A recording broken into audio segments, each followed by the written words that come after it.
Assalamualaikum warahmatullahi wabarakatuh. Hai Sobat Fly English, bagaimana kabarnya? Semoga Sobat semua sehat dan selalu penuh semangat. Baik Sobat semua, di video kali ini kita akan belajar materi tentang stative verbs ya. Bagaimana pengertian, fungsi, dan contoh jenis stative verbs. Maka simak dan tonton video ini sampai selesai.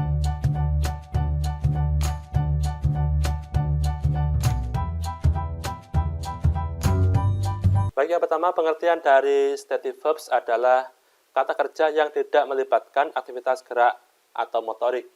Kata kerja ini biasanya berkaitan dengan perasaan, emosi, pemikiran, atau kepemilikan.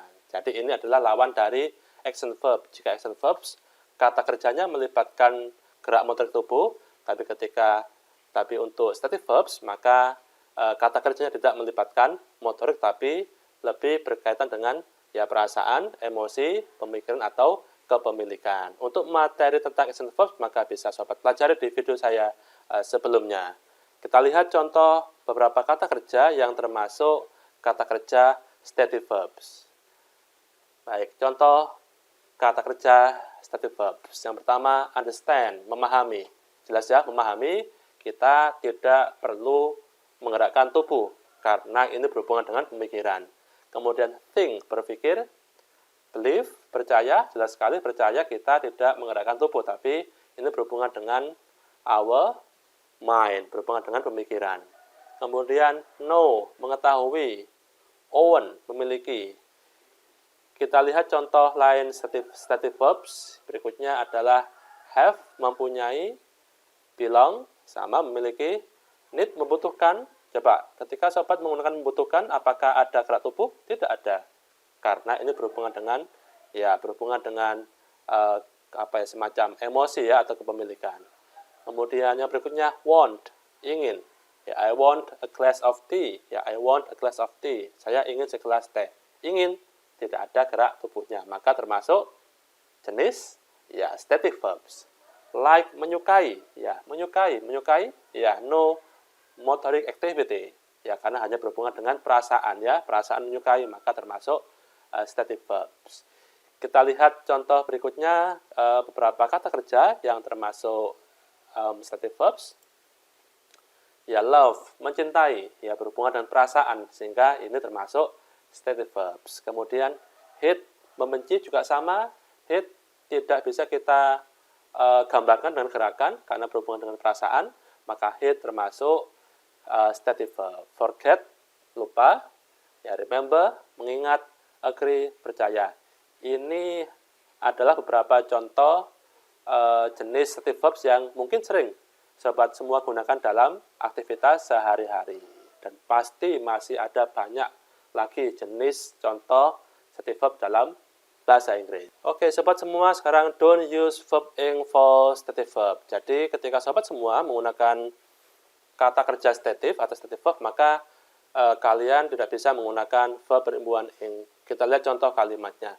Baik, I am understanding about the theory. I am understanding about the theory. Ini tidak boleh dilakukan karena stative verb tidak bisa ditambahkan dengan verb ing. Maka kalimat yang betul adalah I understand about the theory. So don't use verb ing for stative verb. Kita lihat contoh kalimat lain di mana kita tidak diperbolehkan menggunakan verb ing untuk penggunaan stative verbs. Baik, berikutnya adalah ini, I am needing a glass of tea right now. Saya butuh segelas teh sekarang.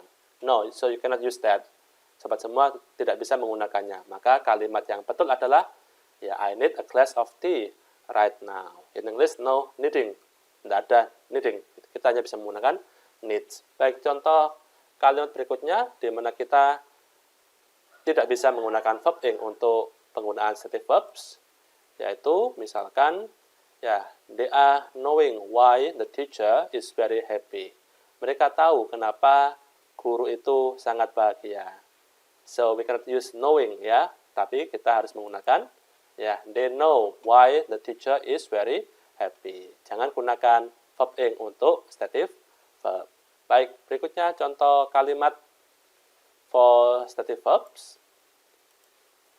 At this moment, I am agreeing to your opinion. Untuk sekarang, saya setuju dengan pendapat Anda. So, salah, tidak boleh ya, tapi kalimatnya adalah at this moment, untuk sekarang, I agree to your opinion. Saya setuju dengan pendapat Anda. Jadi, I agree bukan agreeing. So, no agreeing in English. Tidak ada kata agreeing. Yang ada adalah agree dalam bahasa Inggris. Baik, contoh berikutnya adalah this book is belonging to Raisa. Buku ini milik Raisa. So, tidak boleh ya kita menggunakan belonging, tapi kalimat yang tepat adalah this book belongs to Raisa, bukan belonging. Kenapa? Karena instead verb kita tidak diperbolehkan menggunakan verb ing, meskipun kita menggunakan kalimat present continuous tense. Kalimat yang sedang terjadi sekarang kita harus menghindari penggunaan verb ing. Oke sobat semua, kita sudah belajar banyak hal tentang stative verbs. Mudah-mudahan sobat semua sekarang paham tentang pengertian, fungsi, dan contoh kata kerja stative verb. Mudah-mudahan video ini bermanfaat buat sobat semua. Thank you for watching. Assalamualaikum warahmatullahi wabarakatuh. See you.